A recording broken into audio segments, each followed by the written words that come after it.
कहा यह जा रहा है कि जंग से पहले ही अमेठी में कांग्रेस ने हार मान ली है, राहुल गांधी हार मान चुके हैं। ये बीजेपी का नैरेटिव है जो राहुल गांधी के रायबरेली में जाने के साथ स्टैब्लिश करने की वो कोशिश कर रहे हैं। इस पर कांग्रेस का टेक क्या है सर? देखिए, भाजपा इस बात को जान चुकी है कि उनकी सत्ता जाने वाली है और अमेठी में स्मृति जी भी हारने वाली हैं। रायबरेली की तो कोई बात ही नहीं है। प्रधानमंत्री जी भी घबरा गए हैं। यही कारण है कि वो बार बार राहुल गांधी पे छीटाकशी लोग कर रहे हैं।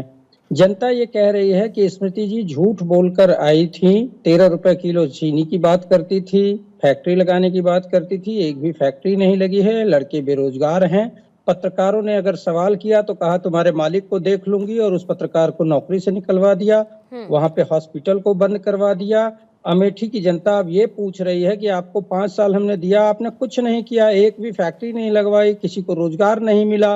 और आज आप जब जनता के बीच जाती हैं, पत्रकार सवाल कर देते हैं, पब्लिक सवाल कर देती है, तो आप नाराज हो जाती हैं। इस वजह से जनता एकजुट है अमेठी को, स्मृति जी को हराने के लिए, और इससे घबरा कर वो राहुल गांधी पे छीटाकशी कर रही है। उनका भाजपा में भी कद गिरता जा रहा है। पॉइंट टेकन सर, लेकिन त्रिपाठी जी बात तो ये है कि अगर इतनी एंटी इनकम्बेंसी स्मृति ईरानी के लिए थी तो राहुल गांधी की तो मौज थी ना सर, फिर क्या दिक्कत थी? इतना ही अगर स्मृति ईरानी से नाराज वहां की जनता। सर अभी अभी तो आपका ओपनिंग स्टेटमेंट लिया है, काउंटर के लिए फिर आपके पास आऊंगी, इसी सवाल के साथ जब आप सवाल खड़े कर देते हैं तो मुझे लगता है जवाब तैयार देना रखिएगा बनता सर। है। मैं आपके पास आऊंगी और जवाब देने का पूरा मौका दूंगी।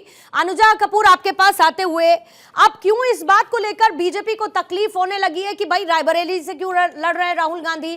बीजेपी भी तो बड़े एक्सपेरिमेंट्स करती है ना, क्या दिक्कत है? मतलब किसी को आप सेंटर से उठा के स्टेट में ले आते हैं, बहुत सारे बदलाव कर देते हैं और वो आपकी स्ट्रैटेजी का पार्ट हो जाता है।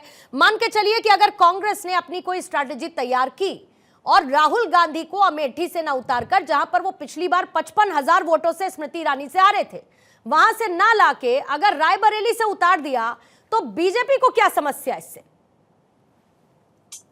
जय श्री राम। पूर्णिमा जी, और तकलीफ हमें नहीं, तकलीफ भागने वालों को है। और वो इसलिए भाग रहे हैं क्योंकि आपने बताया कि कितने हजारों से जब स्मृति ईरानी जी लड़कर आई हैं वहां पर, और अमेठी में सुपड़ा साफ हो चुका है राहुल गांधी का, तो वो दोबारा से जाकर अपनी जमानत थोड़ी ना जब्त करवाएंगे। प्रॉब्लम सबसे बड़ी यही तो है, वो जमानत जब्त नहीं कराना चाहते।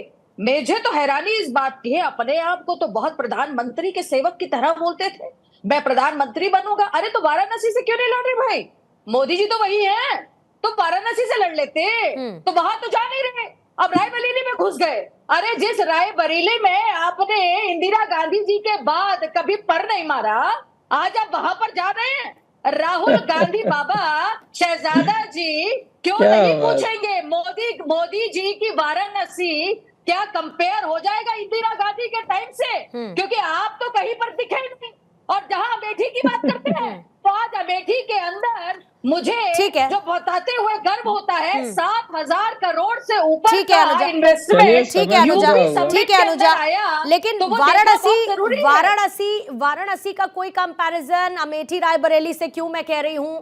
क्या आप ये चाहते हैं कि सीधा सीधा मुकाबला अगर राष्ट्रीय राजनीति में प्रधानमंत्री का सामने से हो तो वो राहुल गांधी का हो? मतलब विपक्ष का चेहरा आप जानते हैं राहुल गांधी हो, और यही इस नैरेटिव को सामने लाने की वजह है। लेकिन बहरहाल आगे बढ़ती हूँ, इससे फिर काउंटर क्वेश्चंस के साथ आपके पास आऊंगी। अखिलेश कटियार जी, आपके पास आते हुए बहुत सारे तंज हैं। योगी आदित्यनाथ ने भी आज तंज का साथ, 2 लड़कों की जोड़ी, बहुत कुछ कह दिया, लेकिन उन 2 लड़कों की जोड़ी में दोनों ही इस बार एक नया एक्सपेरिमेंट कर रहे हैं। भाई वायनाड से चुनाव राहुल गांधी ने लड़ लिया, लेकिन दूसरी सीट अमेठी जो उनकी संभवता होती, क्योंकि पिछली बार वहीं से लड़े थे, लेकिन उसको छोड़ दिया और रायबरेली को चूज कर लिया। फिर अखिलेश यादव ने भी तय किया कि भाई सांसदी का चुनाव हम लड़ेंगे और इस बार चुनावी मैदान में उतरेंगे। लेकिन इन सबसे बीजेपी को बड़ी समस्या है, और खासतौर से राहुल गांधी को लेकर। राहुल गांधी का रायबरेली से चुनावी मैदान में उतरना क्या आपके साथ को मजबूत करेगा?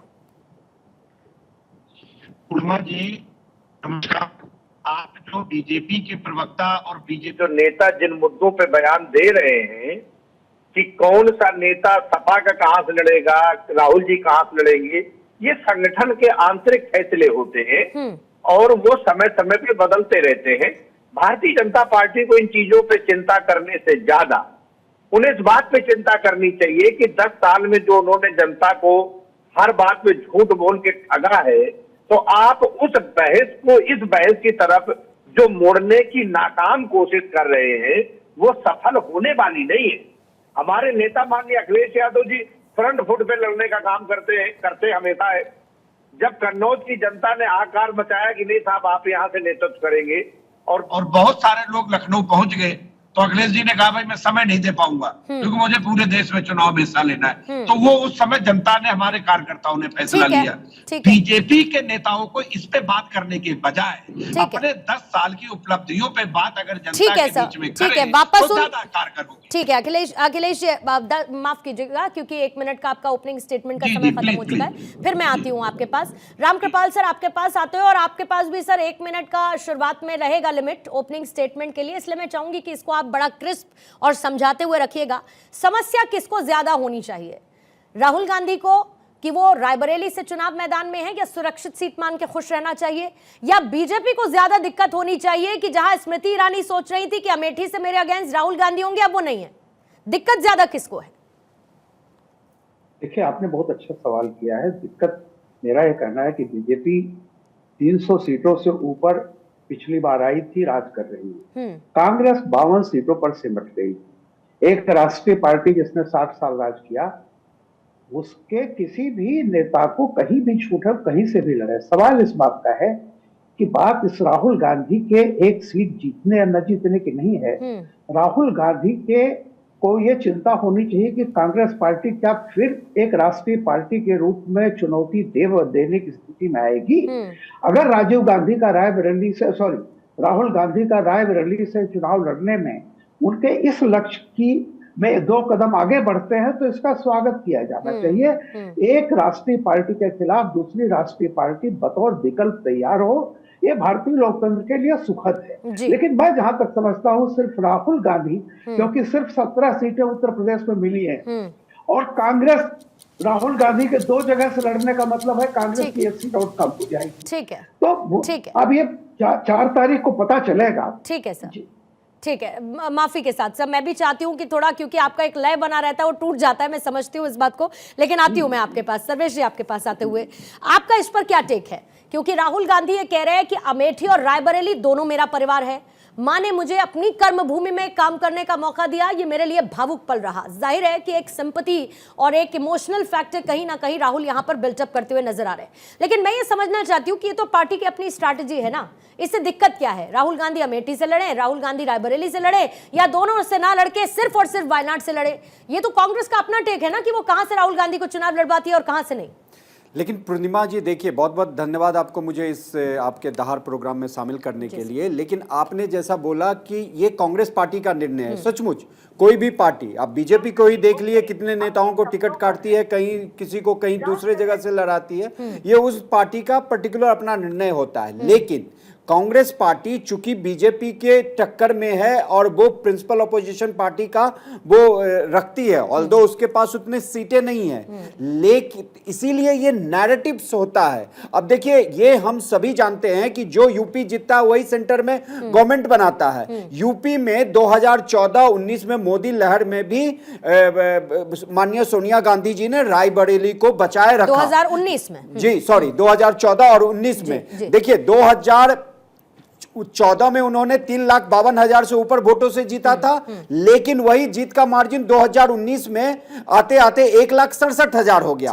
यानी कि सोनिया गांधी जी का ग्राफ नीचे डाउन हुआ। तो इस चीज को मायने रखा जा सकता है। और दूसरा, ये किला जो है उनका अभेद्य है।